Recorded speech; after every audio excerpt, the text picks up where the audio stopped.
Let's first consider how the body gets energy and manages that energy during exertion. First, in order to exercise, the body needs energy. This energy comes from a source known as ATP, or adenosine triphosphate, which is described in scientific circles as the energy currency of life. This substance is a nucleotide made up of three phosphogen molecules bonded together by a powerful force. That's what the name literally means: tri meaning three, phosphate meaning phosphogen.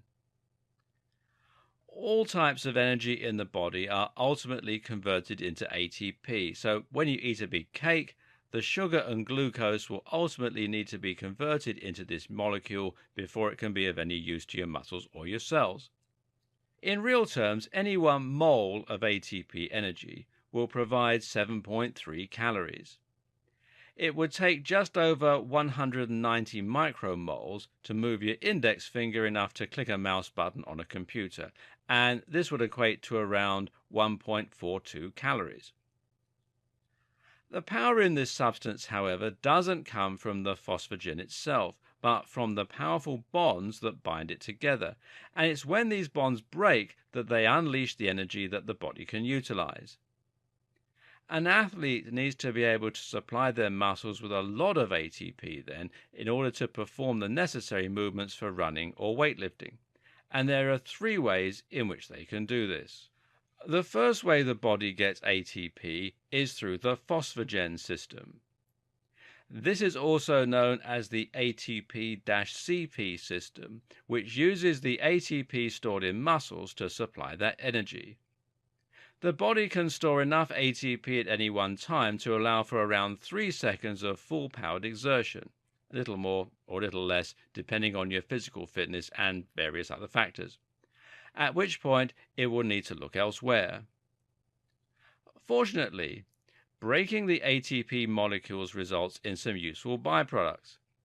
ADP, which is adenosine diphosphate, and AMP, which is adenosine monophosphate, with 2 and 1 bonded phosphogen molecules respectively. So if you imagine you have 3 bonded molecules and they break, you will understandably be left with a 1 and a 2, or 3 single molecules. It's basic maths.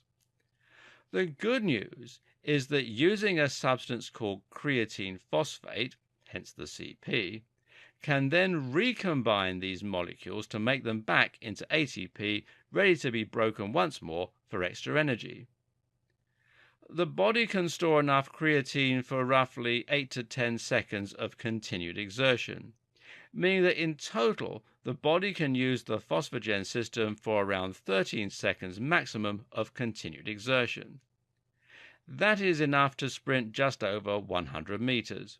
It is thought, however, that through the use of creatine supplements, this maximum time can be increased marginally. At this point, if exertion continues, the body needs to get its ATP from somewhere else, and this is when it looks into its stored carbohydrates in the form of glycogen. This represents the shift to what is known as the glycogen lactic acid system. This system is a slightly slower and less efficient means of supplying energy, which requires the body to split the glycogen first into glucose and then again into ATP. This unfortunately creates a number of unwanted byproducts called metabolites, including lactic acid, from which the substance takes its name. This metabolic buildup creates the uncomfortable, mildly painful burning sensation we get in our muscles when we push ourselves in the gym. The body can sustain itself using the glycogen lactic acid system for a further 1 minute and 30 seconds until this buildup becomes too much to tolerate. If we continue to try and push ourselves at MHR past this point, it can lead to nausea and even fainting. It was long believed that lactic acid was actually responsible for this failure and for the burning sensation. However, more recent research has shown us that lactate is not harmful in itself, but rather seems to correlate with other factors that fatigue the glycogen lactic acid system. Thus, high-level athletes can still monitor their buildup of lactate in the blood in order to calculate a lactate inflection point. With training, it's possible to improve tolerance to metabolites and thus sustain maximum exertion for longer. And guess what you can use to improve this aspect of your fitness? You guessed it, HIIT. Both these systems are anaerobic, meaning that for the first 1 minute and 43 seconds, the body won't be using oxygen or burning fat. In order to lose weight, the training must continue past this point and force the body to find its energy elsewhere. This is where the aerobic system comes in, relying on the oxidization of foodstuffs in our mitochondria. In other words, the body looks to our supplies of glycogen, and so ATP, stored in our cells as fat, and then uses the oxygen in our blood to break them down and carry them to our muscles. This leads to fat being burned directly. It forces us to breathe more heavily in order to supply the necessary amount of oxygen, and it increases our heart rate further to transport the oxygen to the fat stores and then to bring the energy to our muscles and brain. The aerobic energy system can actually be used indefinitely and will continue until you completely exhaust all supplies of energy located around the body. During a typical prolonged endurance test, you will find you also break down protein for energy and even muscle. This is in contrast to high-intensity exercises that will use 100% carbohydrates for fuel, purely because they provide the quickest and most accessible source of ATP. So, if you head outside and start jogging, you'll notice that at first you don't need to gasp for breath in order to maintain your speed, and your heart rate doesn't immediately go crazy. That's because you're using your ATP-CP system. If you continue with this exertion, though, you'll switch to your glycogen lactic acid system. This will use up energy stored as glycogen in the muscles. This will lead to an increase in lactate and metabolites in the muscles and the bloodstream, leading to nausea, muscle pain, cramping, and more. It's at this point that things become uncomfortable.